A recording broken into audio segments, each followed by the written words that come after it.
ಸದನದಲ್ಲಿ ಬಹಳಷ್ಟು ಸದಸ್ಯರು ಇದ್ರ ಬಗ್ಗೆ ಬೆಳಕು ಚೆಲ್ಲತಕ್ಕಂಥ ಪ್ರಯತ್ನ ಮಾಡ್ತಿದ್ರು. ಅದರ ಕ್ವಶನ್ ಅವರಿಂದ ಮಾಡ್ಲಿಕ್ಕೆ ಆಗಿಲ್ಲ. ಆದರೆ ಇಡೀ ರಾಜ್ಯದಲ್ಲಿ ಮಳೆ ಆಶ್ರಿತ ಏರಿಯಾದಲ್ಲಿ 77,646 ಹೆಕ್ಟೇರ್ ಇದೆ ಇಡೀ ರಾಜ್ಯದಲ್ಲಿ. ಅದರಲ್ಲಿ ನಾರ್ತ್ 13 ಜಿಲ್ಲೆಗಳಲ್ಲೇ ಬಹುಶಃ ಒಂದು 56,621 ಹೆಕ್ಟೇರ್ಸು ಇದಿದೆ. ಹಿಂದೆ ಕೇಂದ್ರ ಸರ್ಕಾರದಿಂದ ಇದನ್ನ ಉಪಚಾರ ಮಾಡಲಿಕ್ಕೆ ಅನುದಾನ ಕೊಡ್ತಿದ್ದು ಕಡಿಮೆ ಆಗ್ತಾ ಬಂದಿದೆ. ಕಳೆದ ಬಾರಿ ನಾನು ವಿಶೇಷವಾಗಿ ಅಡಿಷನಲ್ ಆಗಿ 13 ಕೋಟಿಯನ್ನ ಕೇಂದ್ರ ಸರ್ಕಾರದಿಂದ ಬಿಡುಗಡೆ ಮಾಡಿದ್ದೀವಿ. ಈ ಬಾರಿನೂ ಮೊನ್ನೆ 1 ತಿಂಗಳ ಹಿಂದೆ ಕೇಂದ್ರದ ಸಚಿವರನ್ನ ಭೇಟಿ ಮಾಡಿದಾಗ 4 ಕೋಟಿ ಬಿಡುಗಡೆ ಮಾಡಲಿಕ್ಕೆ ಒಪ್ಪಿದ್ದಾರೆ. ಇದೆಲ್ಲವೂ ಸಹ ಪೂರ್ಣ ಪ್ರಮಾಣದಲ್ಲಿ ಮಾಡ್ಲಿಕ್ಕಾಗಲ್ಲ. ಇದಲ್ದಲೆ ಕಾಡ ಇರಿಗೇಷನ್ ಅಚ್ಚುಕಟ್ಟು ಬೇರೆ ಬರುತ್ತೆ, ಅದರಲ್ಲಿ ನಾವು ಮಾಡಲ್ಲ, ಇರಿಗೇಷನರೇ ಮಾಡಬೇಕಾಗತ್ತೆ. ನಾವು ಮಳೆ ಆಶ್ರಿತಕ್ಕೆ ಮಾತ್ರ ಮಾಡ್ತೀವಿ. ಆದರೆ ಈ ವರ್ಷ ನಾನು ನಮ್ಮ ಕಾಗೇಯವರು ಇರ್ಬೋದು, ನಮ್ಮ GT ಪಾಟೀಲ್ ಇರ್ಬೋದು, ಸೌದಿಯವರು ಇರ್ಬೋದು, ಬಹಳಷ್ಟು ಜನದ ಒತ್ತಡ ಇರೋದ್ರಿಂದ ನಾನು ಬಜೆಟ್ನಲ್ಲೇ ಪ್ರಪೋಸ್ ಮಾಡಿ, ಸೊ ನಮ್ಮ ಸ್ಟೇಟಿಂದನೂ ಸಹ ಇದಕ್ಕೆ ಒಂದು ಸ್ವಲ್ಪ ಹೆಚ್ಚು ಅನುದಾನವನ್ನು ಕೊಟ್ಟು ಇದನ್ನು ಉಪಚಾರ ಮಾಡಲಿಕ್ಕೆ ಪ್ರಯತ್ನ ಮಾಡಬೇಕು ಅನ್ನೋ ಒಂದು ಇದರಲ್ಲಿ ನಾನು ಆಲೋಚನೆ ಮಾಡಿದ್ದು. ಅಲ್ಲಂಪುರ ಪಾಟೀಲ್. ಚುಕ್ಕೆ ಗುರುತಿನ ಪ್ರಶ್ನೆ 529 ಸನ್ಮಾನ್ಯ ಕೃಷಿ ಸಚಿವರಲ್ಲಿ ಒದಗಿಸಲಾಗಿದೆ. ಸನ್ಮಾನ್ಯ ಸಭಾಧ್ಯಕ್ಷರೇ, ನಾನು ನಿನ್ನೆ ಕೂಡ ಗಮನ ಸೆಳೆಯುವ ಸೂಚನೆ ಇದ್ರ ಬಗ್ಗೆ ಮಾತನಾಡಿದ್ದೀನಿ. ಅದು ಬೇಡ, ಉತ್ತರ ಕೊಟ್ಟಿದ್ದಾರೆ. ಈ ಕೃಷಿ ಸಚಿವರು ತಮ್ಮ ಉತ್ತರದಲ್ಲಿ ತಿಳಿಸಿದ್ದಾರೆ. ಮೊದಲನೇದಾಗಿ ನಾನು ಹೋದ ಸಲ ನಮ್ಮ ರಾಜ್ಯದ ಇತಿಹಾಸದಲ್ಲಿ ಎಂದೂ ಸಿಗದಿರತಕ್ಕಂಥ 604 ಕೋಟಿ ಇನ್ಶೂರೆನ್ಸ್ ಬಂದಿದೆ. ನಮ್ಮ ಸರ್ಕಾರಕ್ಕೆ ಧನ್ಯವಾದಗಳನ್ನು ಹೇಳ್ತೀನಿ. ನಮ್ಮ ಉಸ್ತುವಾರಿ ಸಚಿವರು ಮುಖ್ಯಮಂತ್ರಿಗಳನ್ನ ಕರ್ಕೊಂಡು ಬಂದು ಆ ಸಂಪೂರ್ಣ ಸಮೀಕ್ಷೆ ಮಾಡಿ, ಭೀಮಾ ನದಿ ಹಿನ್ನೀರಿನಿಂದ ಹೊಲಗಳೆಲ್ಲ ನಾಶ ಆಗಿತ್ತು, ಮಳೆ ಬಂದು ತೊಗರಿ ಎಲ್ಲ ಹಾಳಾಗಿತ್ತು. ಒಬ್ಬ ರೈತನಿಗೆ 1 ಕ್ವಿಂಟಲ್ ತೊಗರಿ ಬೆಳಿಬೇಕಾದ್ರೆ 10,330 ಖರ್ಚು ಆಗ್ತದೆ ಅಧ್ಯಕ್ಷರೇ. ಈಗ ರೇಟ್ ಇದ್ದಿದ್ದು 8,000 ಇದೆ. ಆ ರೇಟ್ನೂ ಇಲ್ಲ.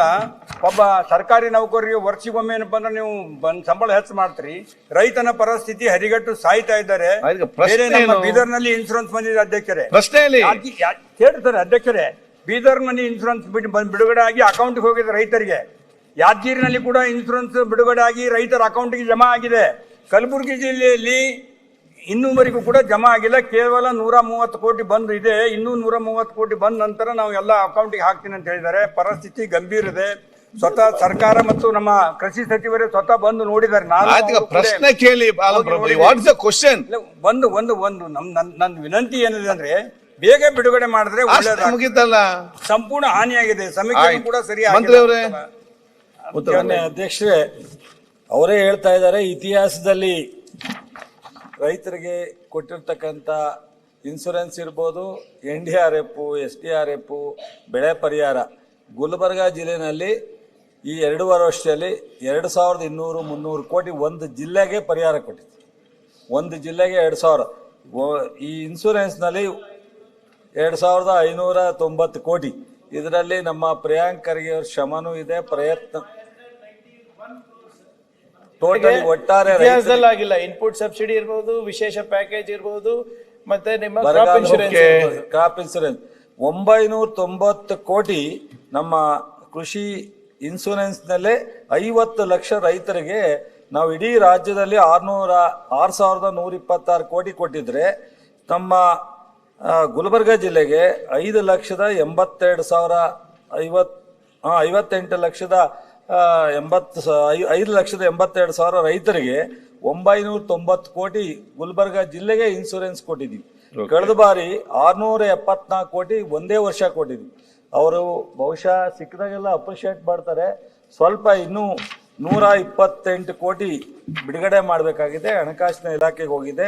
ಒಟ್ಟಾರೆ 168 ಕೋಟಿ ಬಿಡುಗಡೆ ಮಾಡ್ಲಿಕ್ಕೆ ಕಳಿಸಿದೀವಿ. ಅದರಲ್ಲಿ 128 ಕೋಟಿ ಗುಲ್ಬರ್ಗಾ ಜಿಲ್ಲೆದೇ ಇದೆ. ಆದಷ್ಟು ಬೇಗ ಬಿಡುಗಡೆ ಮಾಡಿಕೊಡ್ತೀವಿ. ಸಾಕಷ್ಟು ನಮ್ಮ ಪ್ರಿಯಾಂಕ್ ಹೇಳಿದಾಗೆ ಬಹಳ ರೈತರ ವಿಚಾರದಲ್ಲಿ ಹೆಚ್ಚು ಕಾಳಜಿನ ವಹಿಸಿದ್ವಿ. ನಾನು ಮಂತ್ರಿಗಳಲ್ಲಿ ಕಳಕಳಿ ವಿನಂತಿ ಮಾಡಿಕೊಳ್ಳೋದಿಷ್ಟೇ, ರೇಟ್ ಇಲ್ಲ, 8,000 ಇದೆ, 12,000. ಮನಮೋಹನ್ ಸಿಂಗ್ ಅವರು ಇದ್ದಾಗ 13,900 ಲೇಟ್ ಮಾಡಿದ್ರು. ಇವಾಗ 12,000 ರೇಟ್ ಕೇಂದ್ರ ಸರ್ಕಾರ ಕೊಡಬೇಕು. ಕೇಂದ್ರ ಸರ್ಕಾರ ವ್ಯಾಪಾರಿಗಳ ಪರನೇ ನೋಡ್ತದೆ, ರೈತರ ಪರ ನೋಡ್ತಾ ಇಲ್ಲ. ಅಲ್ಲೇ 30 ಕಿಲೋಮೀಟರ್ ಮೇಲೆ ಸ್ಟ್ರೈಕ್ ಕೂತನು ಯಾರು ನೋಡ್ಲಿಲ್ಲ. ದಯಮಾಡಿ ನೀವು ಒಂದು ಡೆಲಿಗೇಷನ್ ತೆಗೆದುಕೊಂಡು ಹೋಗಿ ಒಬ್ಬ ರೈತನಿಗೆ ಒಂದು ಕ್ವಿಂಟಲ್ಗೆ 12,000 ರೂಪಾಯಿ ರೇಟ್ ಸಿಗ್ತಕ್ಕಂತ ಮಾಡಿದ್ರೆ ನಮ್ಗೆಲ್ಲರಿಗೂ ಒಳ್ಳೇದಾಗ್ತದೆ. ನಾವೆಲ್ಲ ರೈತರ ಕುಟುಂಬದಿಂದ ಬಂದಿರತಕ್ಕಂಥವ್ರು. ಇದ್ರ ಬಗ್ಗೆ ವಿಚಾರ ಮಾಡಿ. ನಾನು ಬಹಳ ಸಲ ತೊಗರಿ ತೊಗರಿ ತೊಗರಿ ಅಂತ ಆಯ್ತು, ಹೇಳಿದ್ರಲ್ಲ.